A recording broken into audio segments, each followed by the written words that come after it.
Hey everyone, this is Alex. In this video I want to talk about AI and adoption of AI tools and where all of this is going. So this is just a short rant video about state of AI and where all of this is going. I'm not gonna mention about jobs and all this unemployment thing, even though AI contributed a lot into this. I'm not gonna mention this too much. But I just want to talk about how people are adopting AI in general, and if this is a really useful tool. This is my perspective as a specialist, as a person who's using AI almost daily, and my opinion on where all of this is going, right? So first of all, these tools, these AI LLMs, call them whatever you want, I think that they are just tools, right? They are very useful tools. And as any other tool is that you either use it efficiently or you don't know how to use it. So if you give a tool to someone who knows how to use it, they probably can produce really good results with it. But if you give it to someone who doesn't know about how to, where to press the button and what you need to command, what switch you need to turn, they probably are going to produce bad results. So this is what AI is just amplifier of your skills.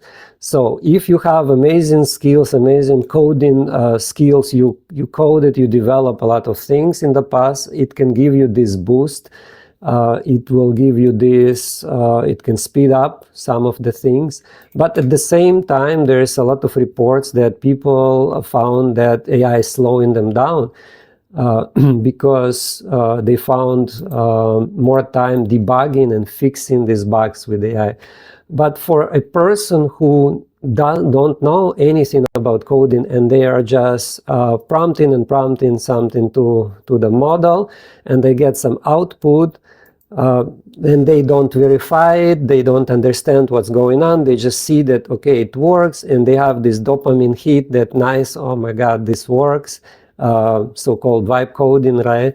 This is probably not a good use of AI, but maybe it can help with this prototyping phase fast, but you cannot build good products with it. So let's just face it.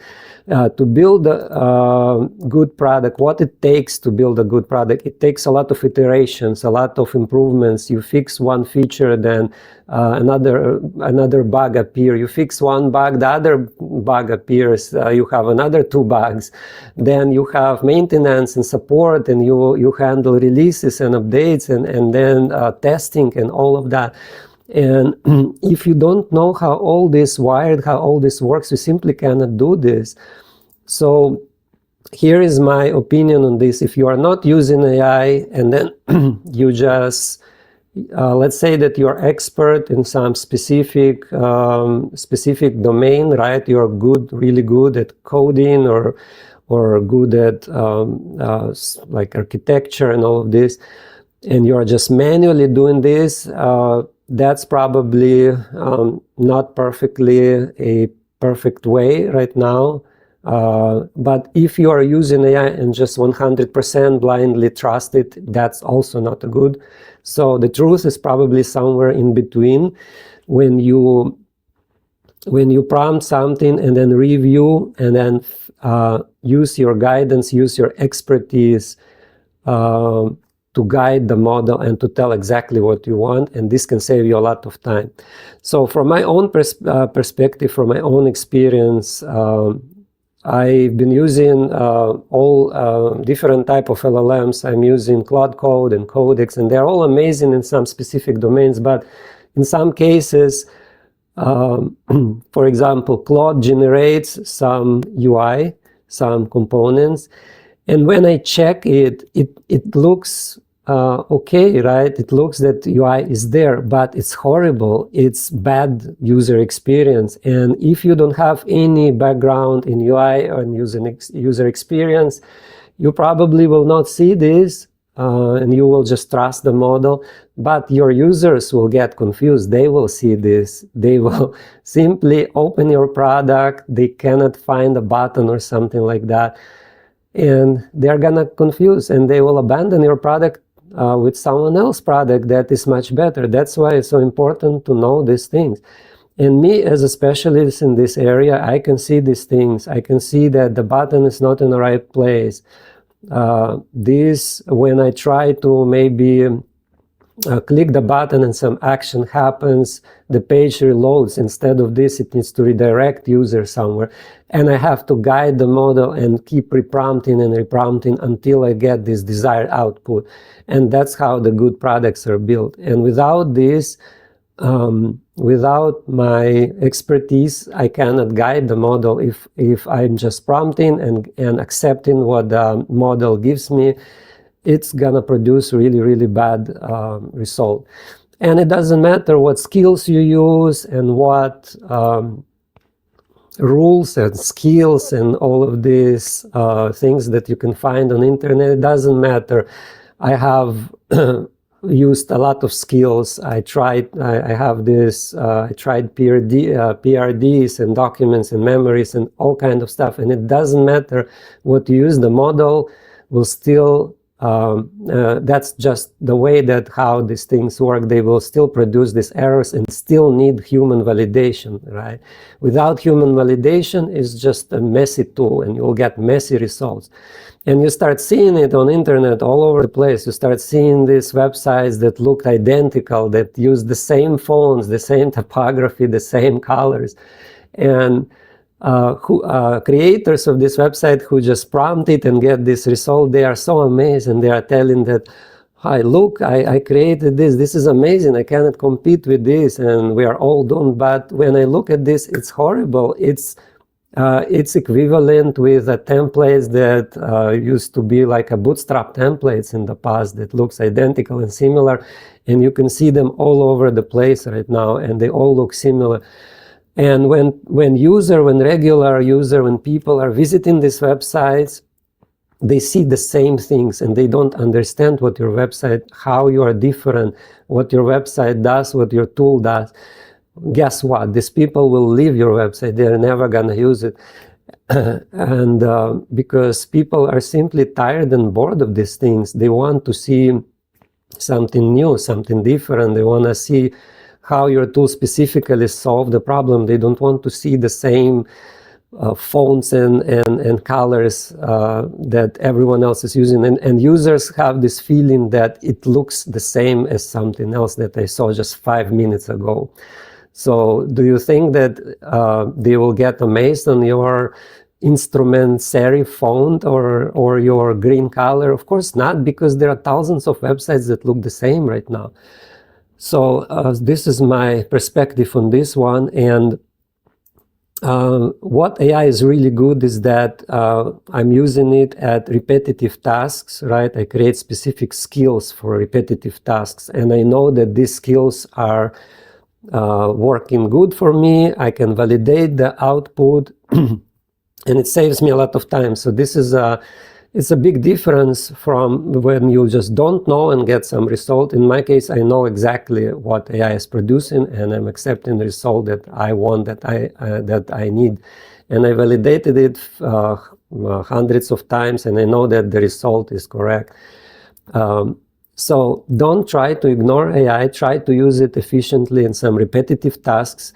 Another way that you can use it is to learn some new things, to learn new topics. For example, in my case, I've been learning Google Cloud Run, and AI helped me when I was simply like asking specific questions, right?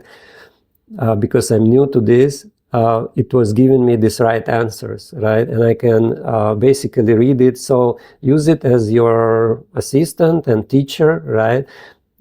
You can always also go and read official documentation, but I found this more efficient when I ask specific questions of AI, of any model, and it just goes and fetches all the information for me from official documentation usually, and I get response from there. So this is really helpful. So it helps you, instead of just blindly just go and try to watch some course, or you like a long YouTube video, you ask specific questions: what this does, what this method does, what this function does, what happens if this happens. So this is a new way of learning some new tools, new frameworks, for example. It can help you with that. And yeah, I found it really useful in this area. And another thing I want to mention is how people are using AI. We have this, if you are especially on YouTube or on X, you have this opinion, this thinking that everyone is using AI, like the whole world is using AI, and people are just like, everyone is like using this Claude Code and Cursor and Codex. But the reality is that there is around like 3%, I think, officially, of people who are actively using AI. And most people are not using AI the way that you think. They are not coding, they are not vibe coding, they're just asking simple questions. They are using it as a Google. And there was also different studies, let me just pull it up, about how different generations are adopting these AI tools. And they found that the Gen Z is actually not so good at adopting these AI tools. And the new generations, they actually hate these AI things, like AI tools. Like, you can see this kind of articles, for example, Gen Z is turning against AI in an incredible way. Then the more young people use AI, the more they hate it. And you see this, you're starting to see these articles pop up everywhere. And you understand that the newer generation has a different way of thinking of these tools. And then the older generation has a different also way of thinking. And then these company owners and corporations and CEOs and tech CEOs, they're trying to push AI, force people to use AI. I think it's gonna get harder and harder. And when something gets saturated like this, it's getting harder to cut through the noise and try to convince people, right? Because I believe, yeah, this is amazing technology, but the way that some people use it, it's just not that great, you know. If AI used in a proper way, I think that it can improve your performance, it can improve your output, you can be more productive, you can have more free time.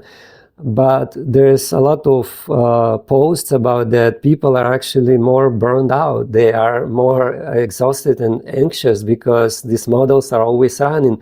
And then people are running like 4 or 12 different terminals, different sessions, using all of this. So there is a context switching. They're switching between these terminals and validating the output.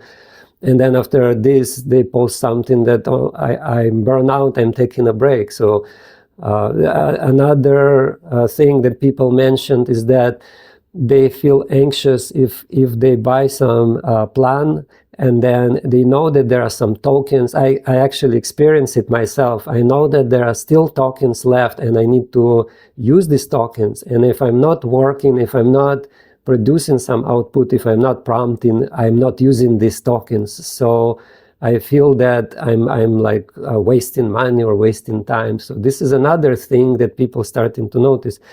So if AI used sparingly, if people use it properly, that would not be the problem. But the way that how people use AI, they are overusing it, they're using it for unnecessary things. Sometimes they create more chaos with this, and then they fix this chaos, fix all this spaghetti code because they don't know what AI produce.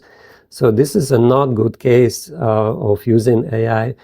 I don't know how it's going to be fixed in future, but something has to change. And another thing is that, to mention, tokens are getting more expensive, so everyone knows this. And we see a lot of articles and news about GitHub Copilot increasing their cost per token, and then Claude and Codex are cutting their usage, right? So maybe you notice that when you use your cheap plan, you can run out of tokens much quicker right now. So this is another thing that's happening right now, and as compute costs increasing because it's extremely expensive to run these models, if the costs are getting higher, it can get more expensive in the future. And to train these AI models, they need these huge data centers and lots of resources like electricity and water and all of that. And as you notice, computer components are getting more expensive. Everything is getting more expensive. So training the models can get more expensive, and then inference costs are also getting more expensive. So I'm not sure where this is heading, right? A lot of news, a lot of talks. You probably see something like this, that people mention that AI is just a bubble and it's gonna burst. I'm not sure if this is true or not. We'll see. But something similar happened during the COVID, and there was also a crypto bubble and NFT bubble, and something similar was happening when the valuation of these companies are going like really fast, going high, and then later it's just burst and it's collapses. So if this is gonna happen, it's gonna be huge shift in tech industry and if in other industries relying on AI. So what I want to say is just basically just like keep an eye on this, because don't fully rely on AI. Because if this is gonna happen, you'll see a completely big shifts happening, right? You probably see maybe more local LLMs. People are gonna be using local LLMs. There are some talks about this, and then people will be just back to using their own human skills. So let's see if what's gonna happen.